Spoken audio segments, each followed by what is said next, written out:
প্ৰশ্নটো চাব এডিআৰিৰ পেপাৰ 3 2022 আহি গৈছে কি কৈছে প্ৰশ্নটোত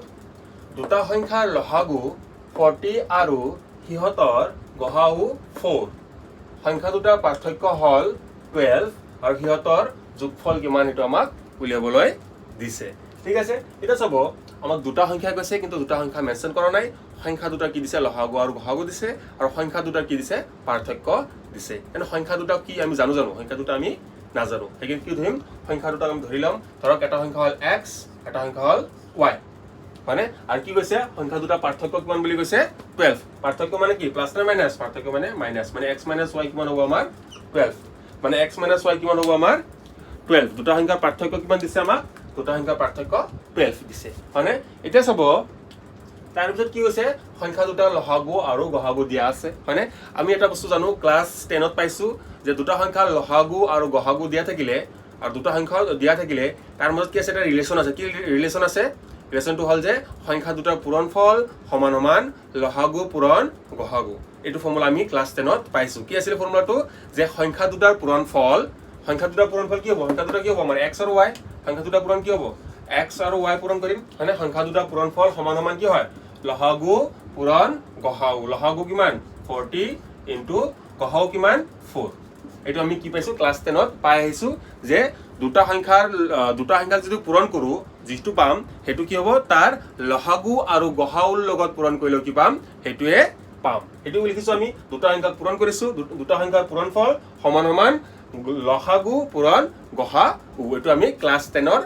মেথছত পাই আহিছো ঠিক আছে এটা চাব আমাৰ x আৰু y ৰ মাজত ৰিলেচন দিছে কি ৰিলেচন দিছে x - y কিমান হয় 12 ইয়াৰ পৰা তুমি x ৰ ভ্যালু লাও x কিমান হ'ব 12 y মানে আমি x ৰ ভ্যালু কিমান হ'ব 12 y মানে এই ভ্যালুটো আমি কি কৰিব লাগিব ইয়াতে আহি পুট কৰিব লাগিব x ৰ ভ্যালু কিমান লিখিম আমি 12 y 12 y কিনি আপুনি জানে চাগে কিমান পালো হিত 160 মানে পূৰণ কৰি দিয়ক কিনি কিমান হ'ব y square plus 12y 160 to কি আছে পূৰণ কি আছে প্লাস মানে সমকত কি আছে প্লাস এপিনেল কি হ'ব -160 0 মানে আমি কি এটা পালো আমি এটা পালো দ্বিঘাত সমীকৰণ পালো আৰু দ্বিঘাত সমীকৰণৰ পৰা কি ওলাব লাগিব আমি y ভ্যালু ওলাব লাগিব যদি আপুনি দ্বিঘাত সমীকৰণৰ সলভ কৰিব জানে তেতিয়াহলে কিন্তু এটো অতি সহজে কৰিব পাৰিব আৰু কম সময়ৰ ভিতৰত কৰিব পাৰিব মানে যদি আপুনি দ্বিঘাত সমীকৰণ কৰিব নাজানে তেতিয়া কিন্তু এটো বহুত টাইম লৈ ল'ব ঠিক আছে এটা চাব কি কৰিব লাগে আমি চাব লাগে যেটো সবতকে ডাঙৰ পদ আছে সবতকে ডাঙৰ কি আছে ঘাত আছে তাৰ কিমান আছে হক কিমান আছে 1 আৰু যেটো আমাৰ কি আছে চলক কি আছে কনস্ট্যান্ট আছে হয়নে ফুচক তাৰ লগত কি কৰিব লাগিব ইনটু কৰিব লাগিব 1 * 6 160 কিমান হ'ব 160 আৰু এই 160 কি কৰিব আপুনি 160 ক আপুনি প্ৰাইম ফেক্টৰেশন বা মৌলিক উৎপাদীকৰণ কৰি দিব 2 ৰে কাটক 2 ৰে ডিভাইড কৰক 80 2 ৰে কাটক 40 2 ৰে কাটক 20 2 ৰে কাটক 10 2 ৰে কাটক 5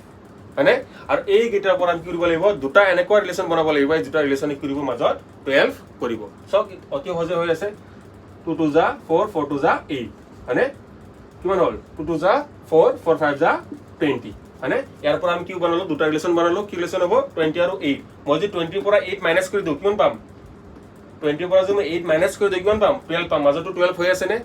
মানে চাও এটো আৰু এটো পৰা কি কৰিলো ইনটু কৰি মৌলিক উৎপাদন কৰিলো আৰু মৌলিক উৎপাদকবোৰক আমি কৰিলো ৰিলেচন এটা বনালো যাতে কি হয় মাজতো হয়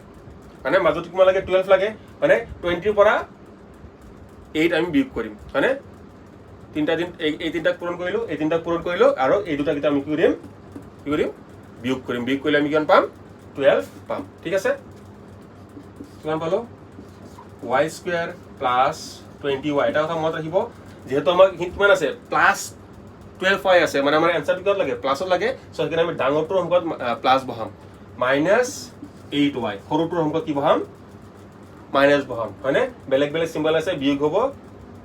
20 পৰা 8 গলে কি হ'ব কিমান হ'ব 12 ঘুৰি ঘুৰি আগৰটোৱে পাব লাগিব যে সেইকাৰণে মই কি দিছো ইমপ্লাই দিছো বা এইটো কি হয় সেমে হয় ঠিক আছে -160 0 এখিনি ক্যালকুলেট কৰি দিয়ক এই দুটা পৰা কি কমন আহিব y কমন আহিব কিমান হল y + 20 এই দুটো বাকি কমন আহিব -8 কমন আহিব y + 20